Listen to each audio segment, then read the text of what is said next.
Samstabeda samaritaha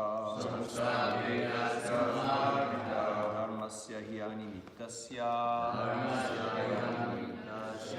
vipaka parameshtyasau etavam jiva lokasya samstabeda samaritaha dharmasya hi animitasya vipaka parameshtyasau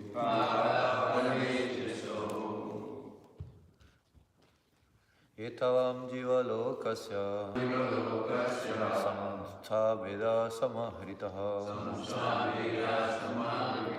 dharmasya hi animitasya vipakaha parameshtyasau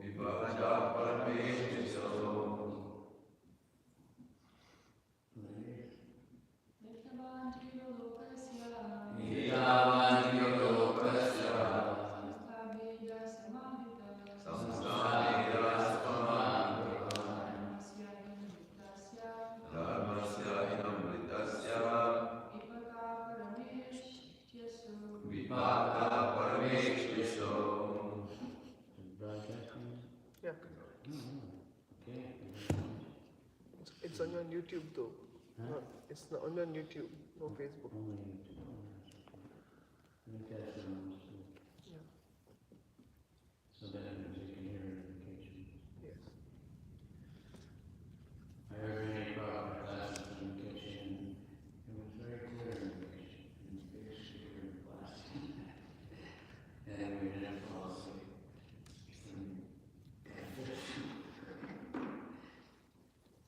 Etavan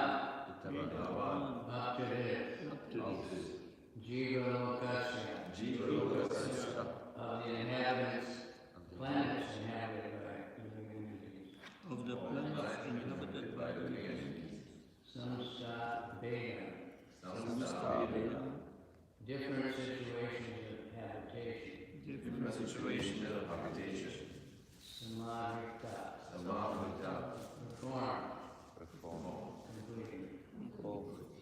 Dharmasya. Religion. Certainly. Animitasya. Causelessness. Vipaka. Mature stage. Parameshti. The highest personality in the universe. That. Translation. Lord Brahma is the most exalted personality in the universe because it has caused us devotional service unto the Lord and mature transcendental knowledge. He therefore created all the 14 planetary divisions for inhabitation by different types of living entities. It's not working right now. The audio's being very low. It doesn't sound good. Volume. Yeah.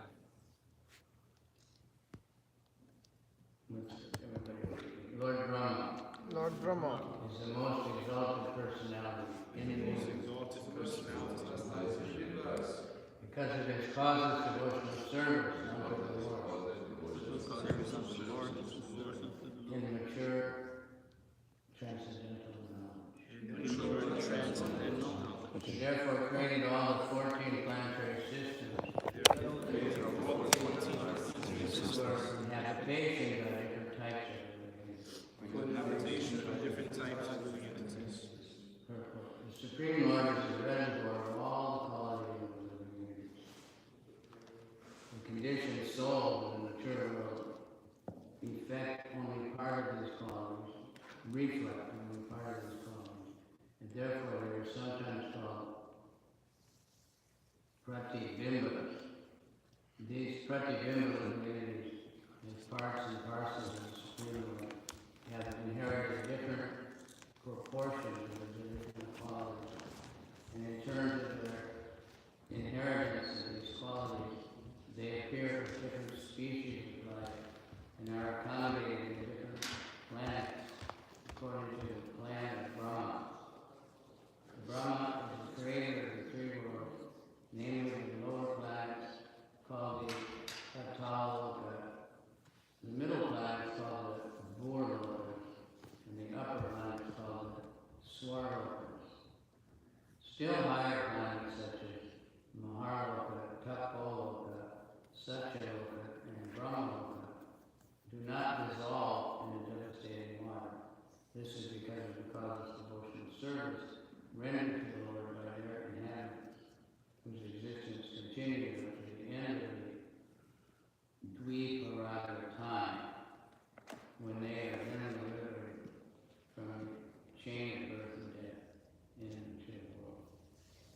Om Gyanati Murusya, Jnana Shalakaya, Chaturvilitanena Samashi Gurve Namaha. Shri Chaitanya Namaha, Sri Swayam Bhuttanaya Bhuttanati, Swahanti. Namo Om Vishnupada, Krishna Prasthaya Bhuttanaya, Śrīmad-Bhāgavatam Swami Vivekananda. Namaste Saraswati Deve, Gauravani Pracharine, Nirvishesha Shunyavadi, Pachata Desha Notani. Mansakalpa Vishyapi Prasindhu Vecha Pikana Bhavani So all of you please pray that Krishna will speak through. These are very lovely things that encounters. Namo Mahavanaya Krishna Prema. Krishnaya Krishna Chaitanya Namani Gora Tushe Namaha. Hey Krishna Karuna Sindhu Dina Bandhu Jagatpate Gopesha Gopika Kanta Radha Kanta Namostate Tapta Kanchana Gaurange Radhe Vrindavaneshwari Vishabhanu Sute Devi Pranamami Hari. The previous verse saying the lotus, he got into the whorl of the lotus flower, so he climbed down the stem,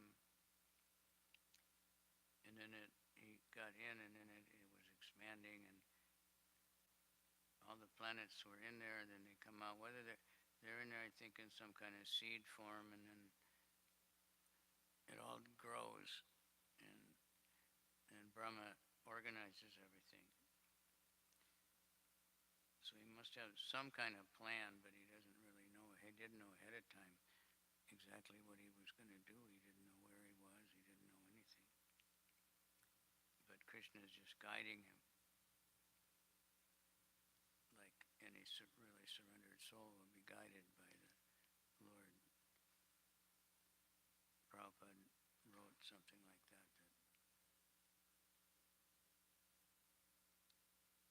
It's karma and the super soul acting on us, but it depends on how much someone is surrendered. If someone is fully surrendered, then, like Prabhupada told devotees, everything I do is super soul. It's not karma. It's not, just mental speculation. For us, it's a mixture, according to how much we can surrender. So the universe is divided into three worlds. Patala Loka, who knows all the names of the hellish planets?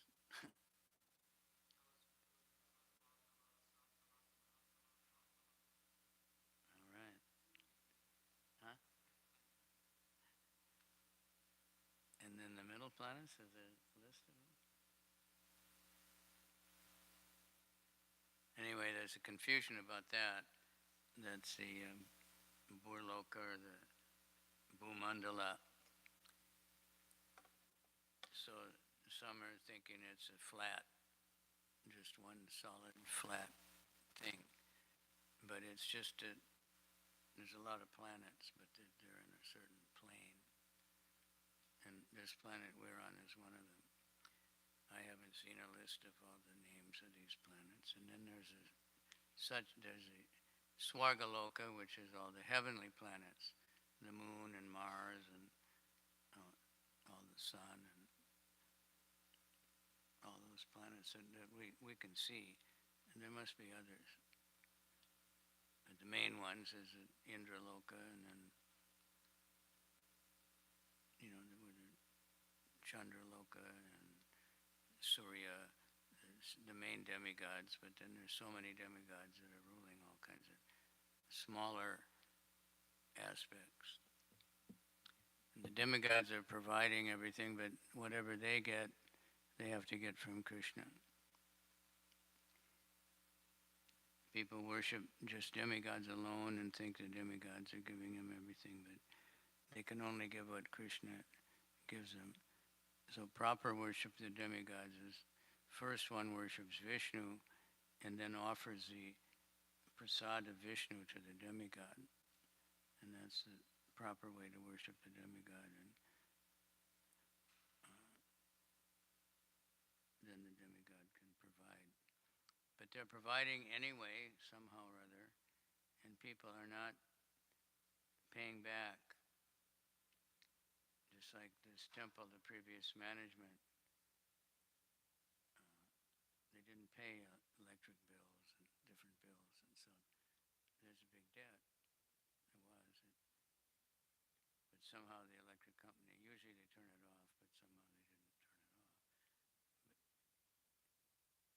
But I know when I lived in America, if you didn't pay the electric bill, then they would tell you, they'd send a letter and say, if you don't pay it by next week, then we're going to turn it off. In Japan, they don't do that. They just turn it off.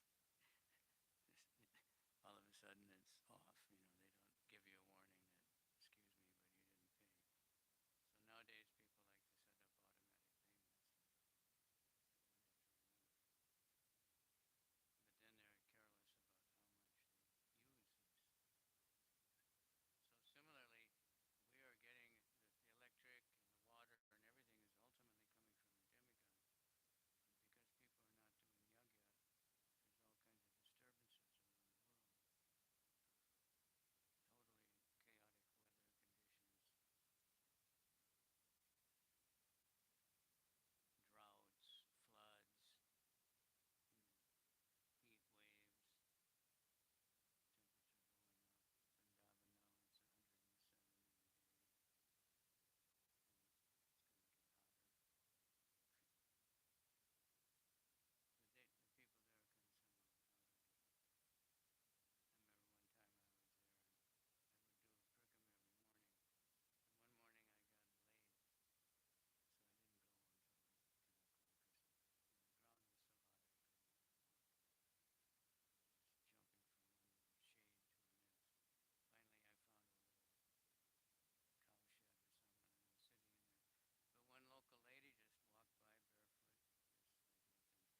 so many times every minute or something. So it's a very short time.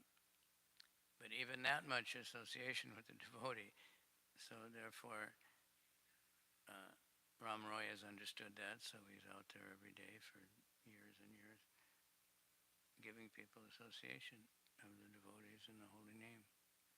And many devotees, Prabhupada pushed that. You know, how are things going to change?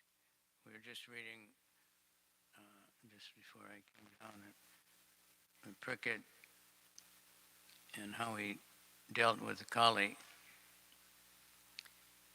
So he was trying to get the bull to say who broke his legs, who did it, and the bull was very philosophical and he wouldn't say.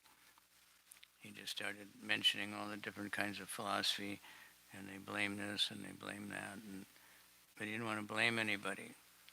Some say it's your own karma, some say this, that. So,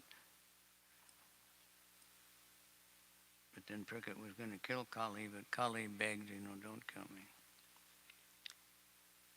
So it was saying how due to the presence of Krishna, these things weren't going on. Like even in Prickett's kingdom, there was no place for Kali. Kali somehow came, but then there was no place for him. There was no illicit sex, no gambling, no intoxication. And so Kali complained, you have to give me shelter.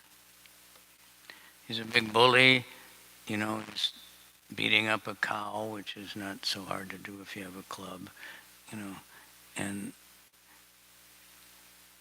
even I saw one little video, and it was a Christian thing, and it showed somebody slapping the cow around, and the cow was just tolerating it. And this Christian said, the cow is much better than us. That's not, getting angry at somebody mistreating it. So, but when Prickett, who was a powerful king, as powerful as Arjuna, and with all his weapons and army behind him, he was traveling with a big army. Then Kali suddenly changed. Oh, don't kill me. Please save me. Give me shelter. I'm your servant. And so he was obliged then to give him shelter. But then he complained. He said, there's no place. In your kingdom, there's no place where these things are going on. So he finally said, wherever gold is being hoarded and saved. And that's how Kali got in. So, but as long as Prickett was alive, it couldn't function. But then when Prickett left, by Krishna's arrangement, Kali functioned. So devotee was asking, well, Krishna is present now in the holy name and the deities, so why is... right? So he's present here, and in this room everybody's following the regulative principles, and in this building, hopefully everyone's following. So we don't have all these things.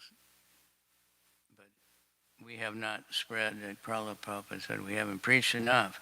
So we haven't spread the holy name and the deities and the books enough. So Krishna's not present everywhere like Prickett's government was everywhere. There were kings everywhere who lived like this, governments everywhere who enforced. Governments can enforce things, but that in that particular chapter we're reading, Prabhupada was so much about the, because he's beating a bull, he's beat the 3 legs, and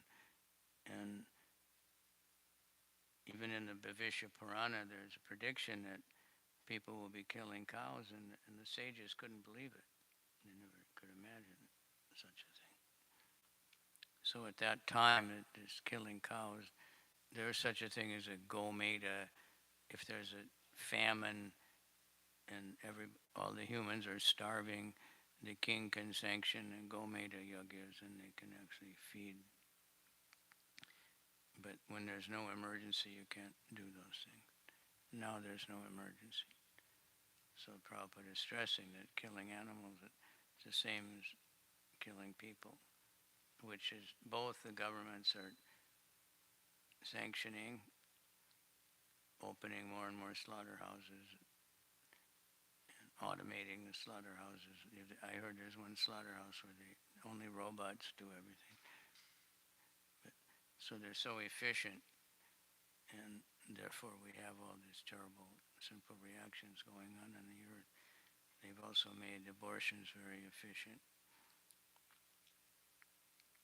And they don't, young girls don't have to even get permission from their parents, and all kinds of things, so that Kali can promote illicit sex much more, and meat eating. We just went to El Paso, Texas, So in the airport, all the ads were for cow flesh, So big ones with pictures, and that's Texas. But America had a president from there, and that was his business. And people enjoyed his barbecue. So it's so degraded world. Nobody has any idea of it. So we have the fact, and we're trying to give it out. Anyway, back to this purport. There's, what does pratibimba mean exactly? Empowered something. So we have some of the qualities of Krishna, but very small. But Brahma is creating everything. So there's a middle planet, then there's a Swarvagaloka, then there's higher planets which are above the heavenly planets. There's descriptions of these and the inhabitants in the Śrīmad-Bhāgavatam. Gopakumar visits all these planets, and so that, like the four Kumaras, they live on one of them. One of them is Brahma's planet. I always thought Satyaloka and Brahmaloka are the same, but maybe there's two different places. But Tapaloka, Tapasya and Maharloka, they're very, very exalted souls. Almost on Brahmaloka, they live in the whole lifetime of the universe. Although one place Prabhupada said it's the planet of the Messiahs. And the people on these higher planets, they can see the Earth planet, and they can see the suffering in these middle planets. So they will sometimes come down and try to elevate people. There's an ad down the road here of there's somebody that some of the Jewish people think is the Messiah.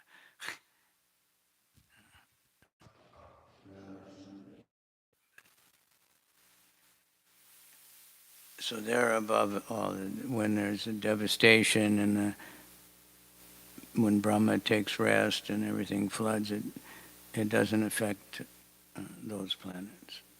The final devastation does, and then most of them are just sent to the spiritual world.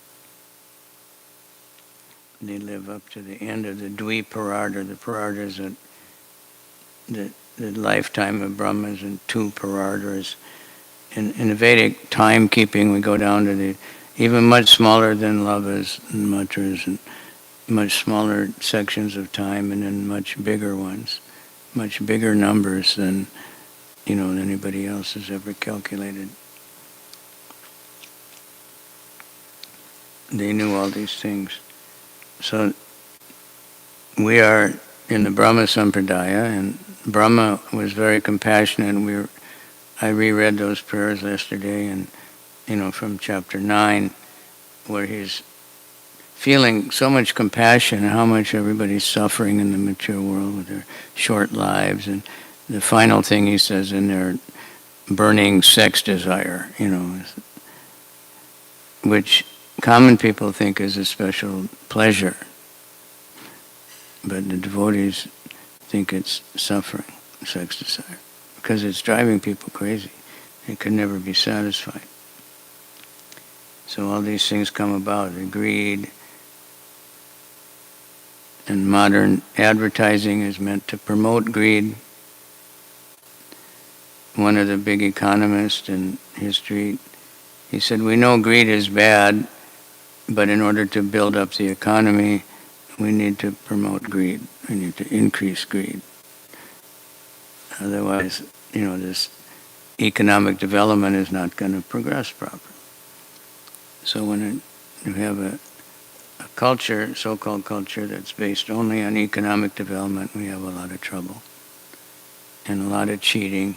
Chandrasekhar Maharaj was saying the other day, all these scientific things, and they're just lying, I remember a big headline in Newsweek or something.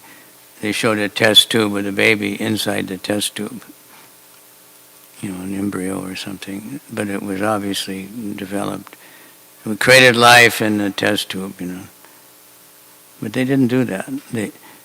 They took out an egg from a woman and something else from a man. They put it together in a test tube and they put it back in the woman to breed it. They didn't create life. They just...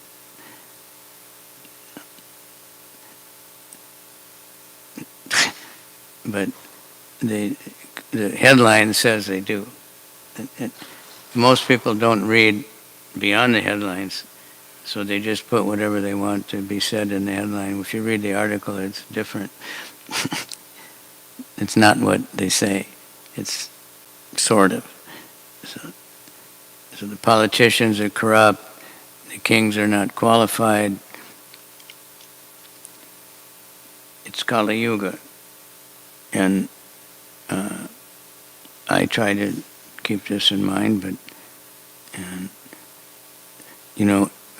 there's the blame game, Everybody wants to blame the government. Even some devotees are telling me, this Biden, he caused the war and this, that, and it's huge gas prices. And, how can one man be so... They're not powerful people.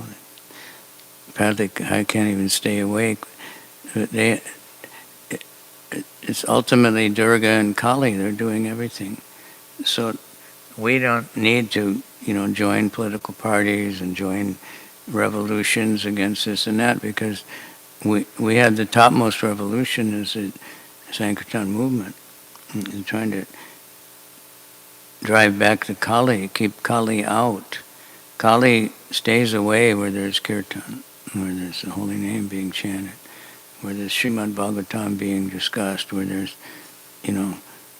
Sankirtan Yagya going on. So that's our business, and that's the real revolution, that's the real, protest. We're protesting against Kali. All these things that are going on that are so bad, it's just Kali. He's taken over. And people, he's very expertly utilizing everything. He utilizes the media, governments, But Lord Chaitanya is more powerful, and Kali knows it. So he tries to stop that also. We're fortunate in America, we're still protected by the Constitution, because America was founded by people who were running away from religious oppression in Europe. So they made sure. But the same law that protects us protects abortion and everything else also. But so we don't want to fight against those things, because then they would also stop the freedom of religion. So we want to take advantage of it while it's still there and be out as much as possible. Today is Maha Sankirtan Day. Back to the 6 hours, right? 1 day a week. Ramaroy did it for many years, 6 hours a day. But after COVID and things are slowed down. But whatever we're doing, if we're just, here chanting, japa, whatever we're doing, just reading Śrīmad-Bhāgavatam, it's all festival. It's all purifying the atmosphere. So this is our business. What else do we have to do? We don't. I hope nobody's trying to become Lord Brahma. You can become Lord Brahma. Anybody know how?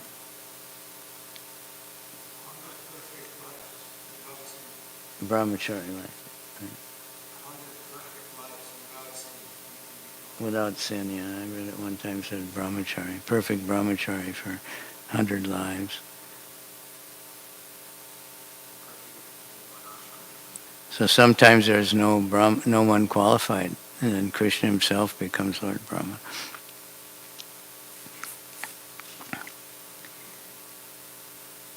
And it's a very hard job creating, and we're reading it. Was it here? Or because I've been reading other parts of the, Bhagavatam, and every difference. So how he kept having to, give up this. Krishna would tell him, give up that body, give up that body, give up that, because he'd become contaminated by the passionate work he was doing. But it meant he'd just give up that subtle body. He would get, and that's what he prayed for in chapter 9. The amazing prayers that, he didn't want to become. He didn't know exactly what he was going to do, but he knew he was going to create everything, and he's going to be in such an exalted position. So he's praying to Krishna for empowerment. What is it you gave the list? Empowerment? Protection?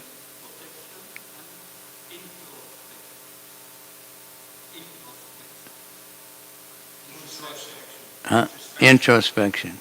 Yeah, so they're very amazing prayers. And we can learn a lot, we should learn a lot from them. And learn that, we're in the Brahma Sampradaya. And Brahma preached Bhagavatam. He got the Bhagavatam in the heart.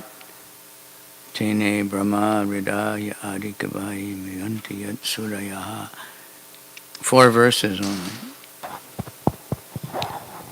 And originally all the Vedas was just Om.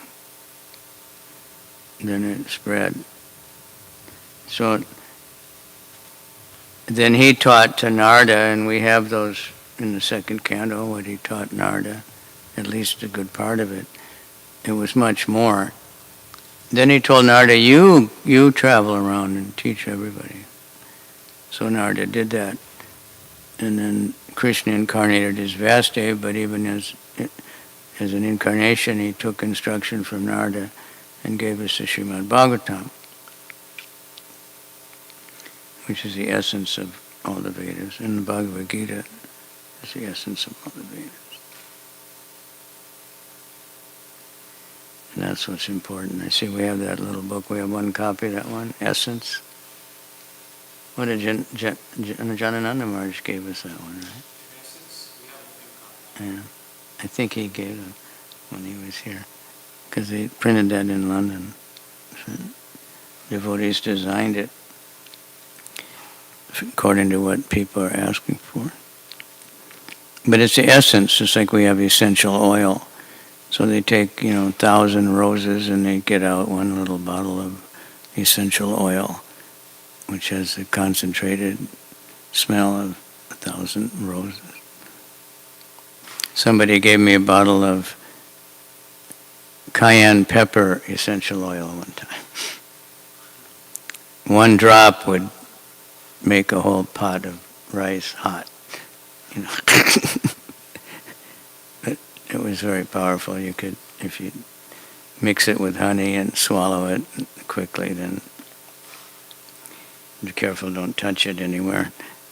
It really increases your digestive power. But that's the essence, and that's what Bhagavad Gita is. All the Vedas, everything is right there. Everything is there in the holy name. Hare Krishna, Krishna Krishna, Hare Hare. Hare Rama, Rama Rama, Hare Hare. So thank you all for being here, and whoever is tuned in on YouTube land, and in the kitchen, that's YouTube also. So now we don't have to make wires and everything to broadcast in the kitchen like we used to do. But it's very important that everybody in the building hears the class. So any comments, further explanations of anything? Reflections? Yes, Gopal. Maharaj, so I was wondering, Maharaj, we've been traveling doing university campuses, and we meet a lot of students who are in engineering or computer science. So they have a very logical way of, looking at the world. So how, when we come into things like this, like the whole universe coming out of a lotus flower, it seems very logical, seems very mythological.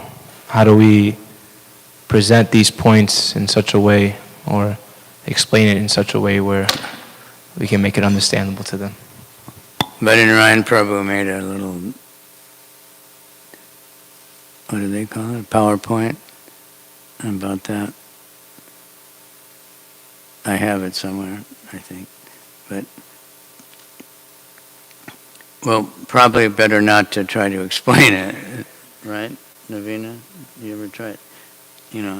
That's something later, You're not that body, but you want pleasure.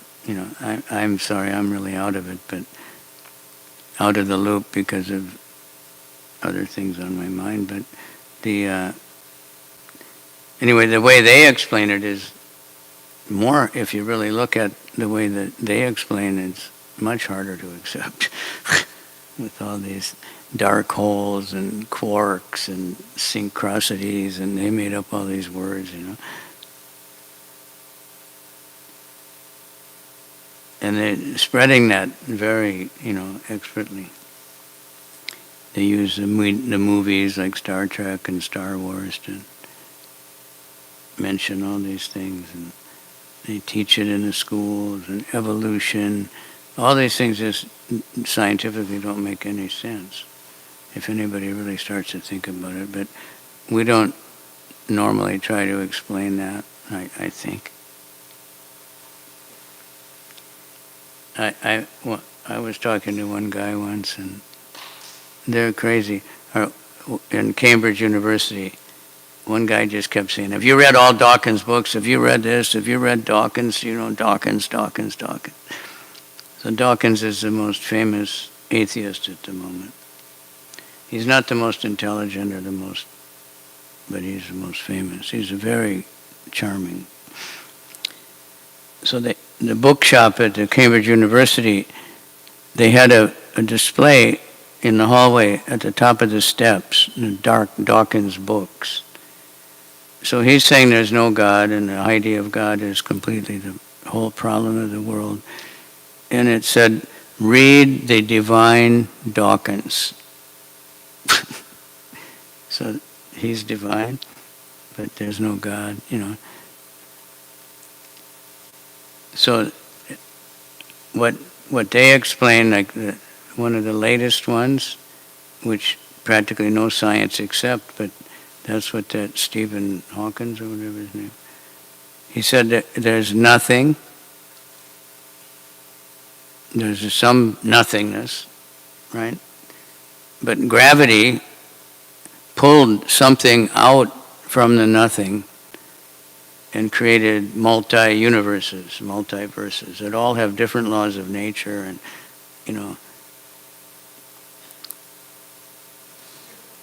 and that gets promoted as this is fact, So better we don't touch that at first, But Vyasaki Prabhu's book is quite good, Hawkins on Trial, if you want to find out all the evidence. Hare Krishna. Thank you, Maharaj. I just read yesterday the story of Chota Haridas in Chaitanya Charitamrita, begging rice from Sikhi Mahiti's sister, who was an elderly lady.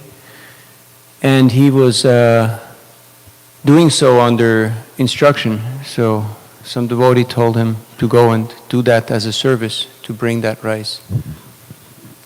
And in the purport, Srila Prabhupada is quite stern. He says that Chaitanya Mahaprabhu did not condone illicit sex. So, can you please explain how it is that he was just under authority, under instruction, he was going to beg rice for the service of Mahaprabhu? How is this considered illicit sex? At some place, I've heard also that it wasn't the begging of rice, but that there was some young lady there that he lustfully glanced upon. Maybe you can explain, because otherwise we may be a little confused that I understand Mahaprabhu is God, he has to set the example, he has to be strict, but again, where is the logic of applying justice to this? What is his fault, basically, in going and begging rice?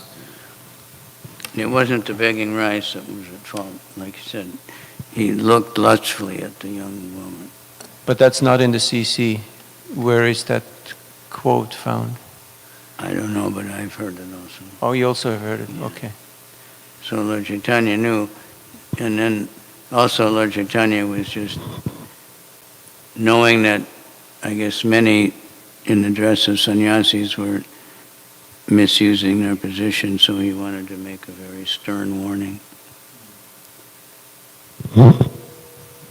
And that Chota Haridas, then was actually benedicted to feel so much intense separation from Lord Chaitanya. And then he was, sometimes devotees would hear him singing for Lord Chaitanya. He was still associating with him in some kind of spiritual body. So it's a very stern warning. But then it says that nobody even dared even dream about, thinking like of, yeah. So Lord Chaitanya was warning because it's so much common that, like at the time of Bhaktisiddhanta, when he did that thing with the Babajis, anyone who hasn't had illicit sex in the last year or the last 6 months, 1 month, 1 week, 1 day, and they all left, So. Then what is our hope? Because we're going out, we're talking to ladies and men who are fashion ladies all day long, we're taking donations. Yeah. What is our hope? Well, we're protected by the fact that we're trying to preach the glories of the holy name of the Lord. Yeah, I remember it may be in the lectures of Prabhupada somewhere, but Chota Haridas, when he begged that rice, Lord Chaitanya is a super soul in his heart, and he knew that Chota Haridas was, when he was begging, he was looking with lusty desires, with the desire to enjoy that lady. And that's the reason why Lord Chaitanya rejected him, because he's supposed to be in the renounced order of life. So the begging of rice is something external, but it was his internal attitude that was wrong. I read it somewhere, and Maharaj seems to confirm that it may be not in the Chaitanya Charitamrita, maybe in the lectures, but it's somewhere coming from Prabhupada. Prabhupada is much more merciful, fortunately.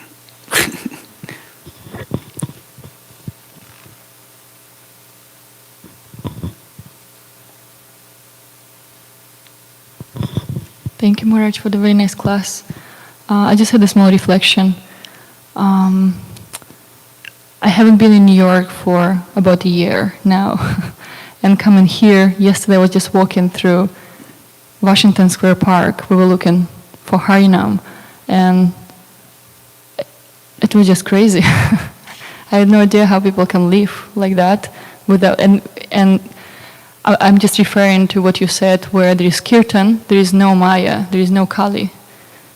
Well, no Kali, you said exactly. There is no the age of Kali cannot act when there is a kirtan going on.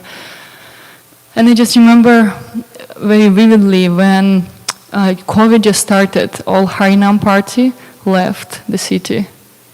And even though, the temple devotees, we might didn't go a lot to Harinam, but everyone could feel it right away, that something in the city was so heavy, all the mods were heavy. So really appreciated the point about stressing the kirtan, and I like to hear glorification from Roy Prabhu. Thank you. Yeah, the kirtan's the only thing that can, there may be Maya, that people can come, Maya people can come into the kirtan, but somehow they get benefit. These crazy people and drunkards and intoxicated come and dance.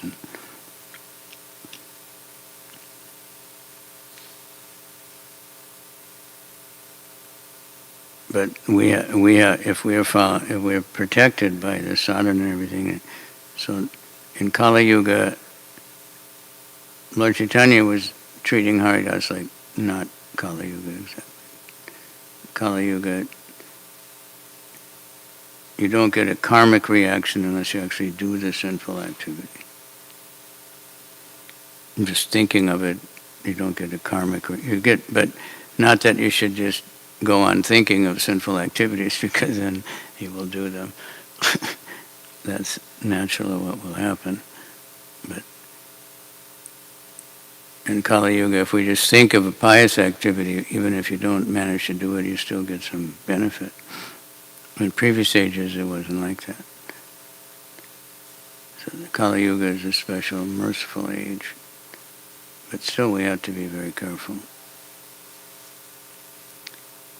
And the Chota Haridas and the Gopinath Pattanayaka, those are especially difficult ones to understand, And even there's, like with Chota Haridas, there's special commentary by Bhakti Siddhanta, right? Isn't it? It's a very stern warning. Prabhupada said, I can't be that strict.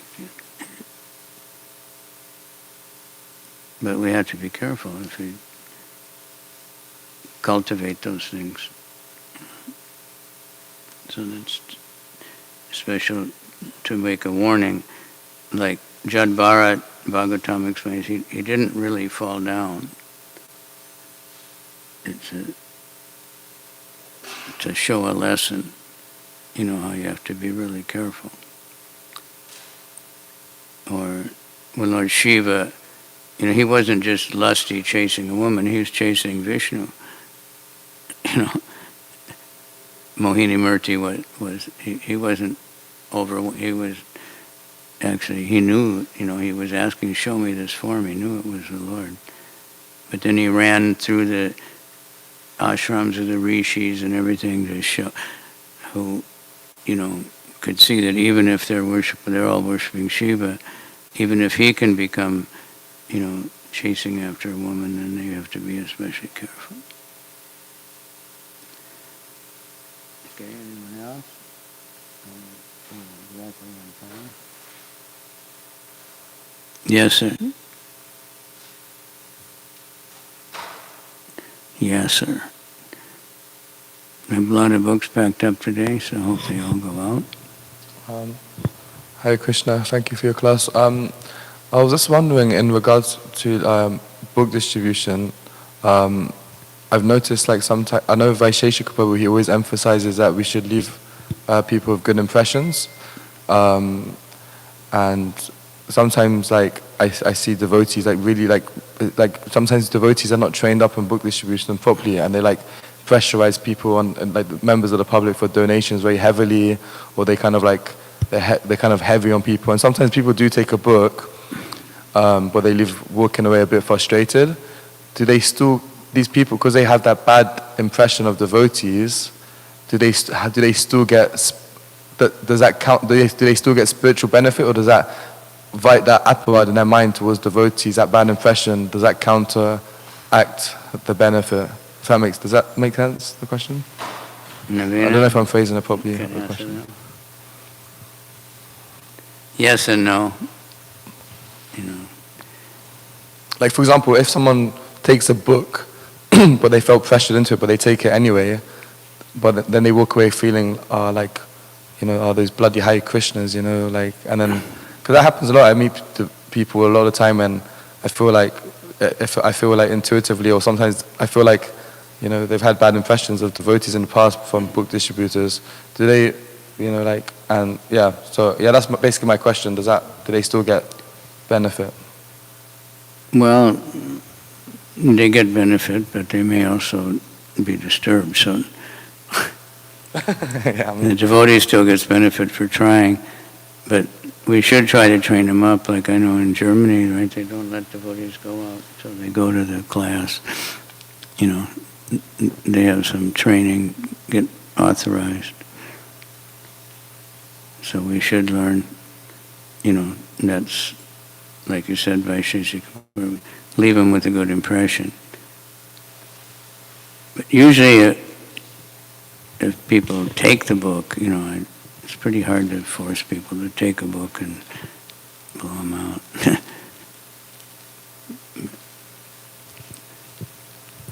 But we do have to learn. So if they touch the book, they talk to, they get some benefit, but then they might, if they're really angry at a devotee or something, then that's not good.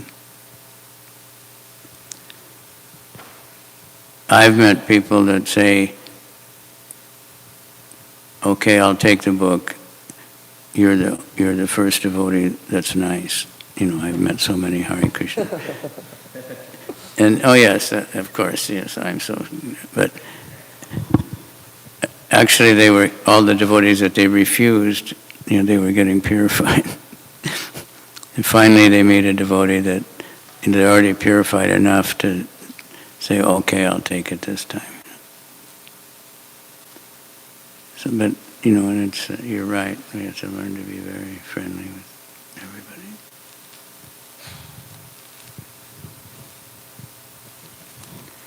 All right? So today is supposed to start at noon, right? So it's a rush a little bit because it's 3 hours earlier than usual. So everybody get ready. Books are ready. Devotees are ready. And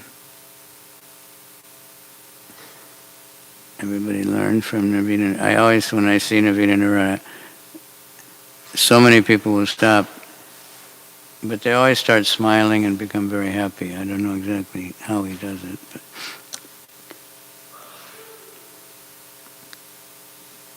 but if we're, consciousness is to really try to help people, then that comes through.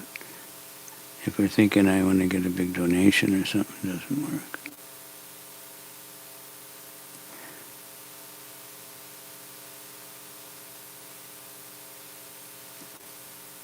I see you're very charming, so you can teach us also. No. Śrīmad-Bhāgavatam ki jai. Shri Radha Govinda ki jai. Gaur Premanandi Hari Hari.